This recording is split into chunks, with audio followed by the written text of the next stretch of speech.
Oi galera, eu sou Fernanda Novaes e esse é o Moça, você é cinéfila?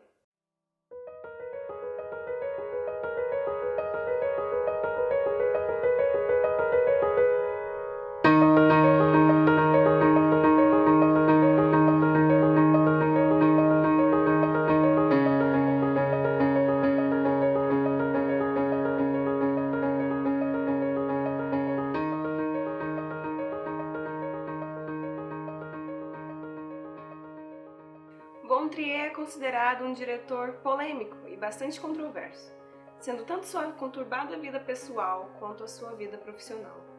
Entre os fatos da vida do diretor constantemente revisitados, inclui o fato dele ter sido criado por pais judeus comunistas e praticantes do nudismo, além de ter descoberto, pouco antes da morte de sua mãe, que o homem que lhe criou não era seu pai biológico e ter se convertido ao catolicismo na vida adulta. O cinema de Von Trier é impactante, nos desestabiliza, é muitas vezes indigesto, incômodo, e a sensação de estranhamento é algo quase inerente em todas as suas obras. Consequentemente, isso afasta o público daquele enlace sedutor e tão passivo da narrativa clássica. Ele foi um dos criadores do Manifesto Dogma 95, que foi escrito para a criação de um cinema mais realista e menos comercial. O manifesto tem cunho técnico e ético, e suas ideias são tão controversas quanto seus filmes. O diretor de muitos filmes traz em todas as suas obras características de originalidade, de provocação e, claro, muita reflexão. Com o advento de novas técnicas de reprodutibilidade, a obra de arte poderia ser reproduzida em qualquer lugar e visto por qualquer um, sem nenhuma perda de suas características originais.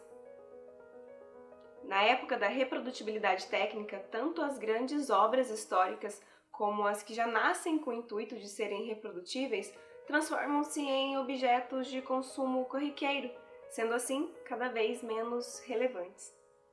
O dinamarquês Lars von Trier surge nesse momento histórico justamente na tentativa de subverter essa ideia de cinema apenas para a diversão das massas e aparece com um cinema de arte. Esse tipo de cinema, com características muito pessoais da visão de cada diretor marcada em suas obras, é o que podemos chamar de cinema de autor.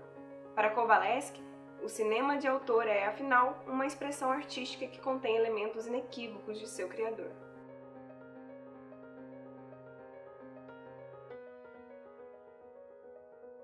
Dogville, uma das obras mais transgressoras de sua carreira, embora não esteja totalmente alinhado às regras do Dogma 95, esse filme com certeza traz as marcas do idealizador desse movimento. Dogville, assim como Dogma 95, pretendiam estimular, inquietar, arrancar o público do cômodo e fazê-lo refletir, e, se possível, agir também. Mas, acima de tudo, sentir-se incomodado pela necessidade de mudança. Se o cinema já é uma arte essencialmente híbrida, uma vez que, para acontecer, necessita de uma síntese de outras artes, por exemplo, a fotografia, música, literatura, teatro, em Dogville esse hibridismo alcança um efeito ainda maior. O filme se refere aos primórdios do teatro e à narrativa romântica, pois além de ter prólogo, também está dividido em capítulos. Por outro lado, desenvolve-se do princípio ao fim em um espaço muito pouco convencional para os padrões da estética cinematográfica. Alguns recursos que o diretor utilizou para fazer esse filme são exigidos no Dogma 95, por exemplo, a câmera na mão. Ele causa desconforto e rompe com aquela impressão de estar dentro da trama que o cinema narrativo clássico tanto sugere. A câmera de Von Trier em Dogville imita os movimentos do corpo, indica o nosso olhar, nossa atenção, tentando acompanhar a cena, rompendo com o convencional sempre. Outro ponto merecedor de reflexão é o uso dos recursos sonoros. Na verdade, o filme não conta com uma trilha sonora, sendo também mais uma coisa exigida no Dogma 95. Em Dogville, há um narrador a conduzir a história. A voz em off contribui para tornar tudo ainda mais irreal, pois narra uma cidade que não se vê, com casas que não existem visualmente, um cachorro do qual só se escuta o latido. Essa é outra característica do cinema híbrido de Lars von Trier. Ele se dá nessa mistura de cinema ficcional, documental, teatro e literatura. Anticristo é um filme bem difícil de rotular, de definir. As cenas violentas não foram colocadas com o sentido de causar medo, Não é o terror pelo terror. São importantes elementos narrativos utilizados pelo diretor para passar uma mensagem. Se encontramos dificuldade em rotular esse filme, elas se tornam ainda maiores quando se tenta interpretá-lo. No Body Awards, que é uma premiação dinamarquesa, esse filme ganhou em todas as categorias que ele foi indicado. Melhor filme, melhor atriz, melhor ator, melhor diretor de fotografia e outras coisinhas a mais. O roteiro, carregado de simbolismo, foi todo construído com metáforas religiosas. Isso pode ser observado, por exemplo, no nome da cabana, Éden, no fato dos dois protagonistas não terem nomes, e no capítulo intitulado como Três Mendigos, claro, fazendo referência aos 3 reis magos que visitaram Jesus após seu nascimento. Além, é claro, do nome do filme. O próprio prólogo traz um forte sentido metafórico.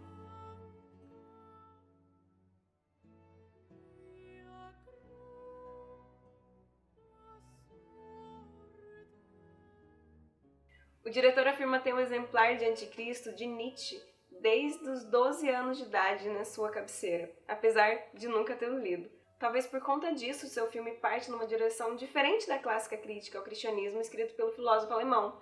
Mas não é incorreto sustentar que Anticristo, o filme, é uma investigação da origem do mal e, por que não, da natureza da própria humanidade.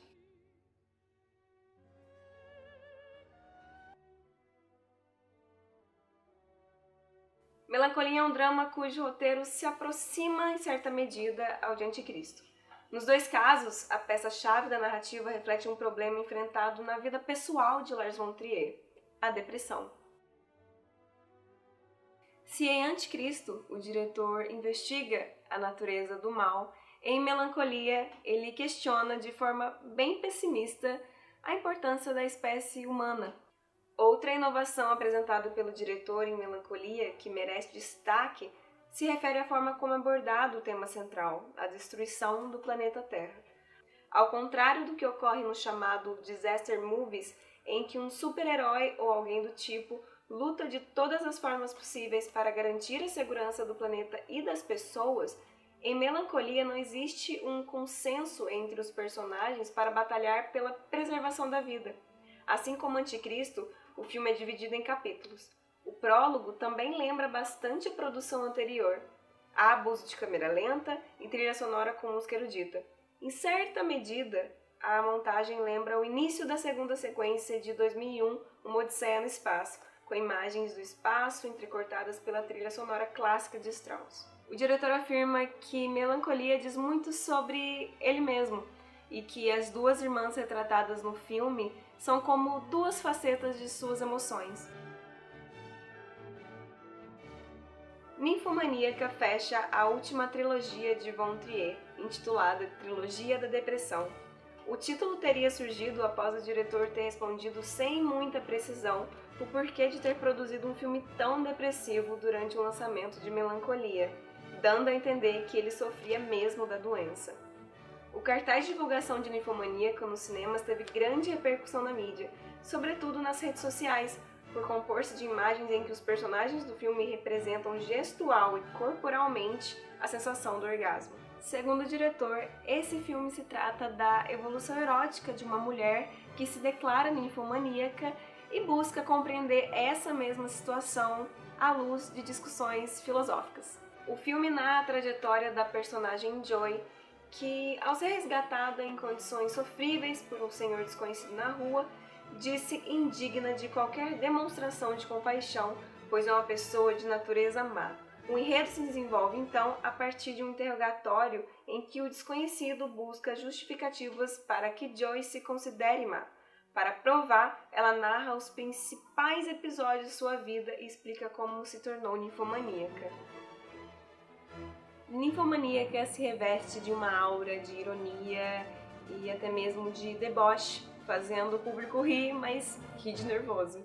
Esse filme vai totalmente à contramão de todas as obras anteriores de Lars von Trier. Ele entrega um filme com capítulos que têm recortes sarcásticos e até mesmo satíricos. Assim surgem cultos de ordem sexual e o diretor aproveita para relacioná-los de alguma forma com a religiosidade cristã ou judaica e, claro, rendendo mais alguns escárnios a essas instituições que ele tem especial apreço em criticar. Bom, gente, eu vou ficando por aqui. Eu espero que vocês tenham aproveitado esse vídeo. Qualquer coisa que quiserem falar, pode deixar nos comentários ou em qualquer rede social que eu colocar aqui. E até a próxima!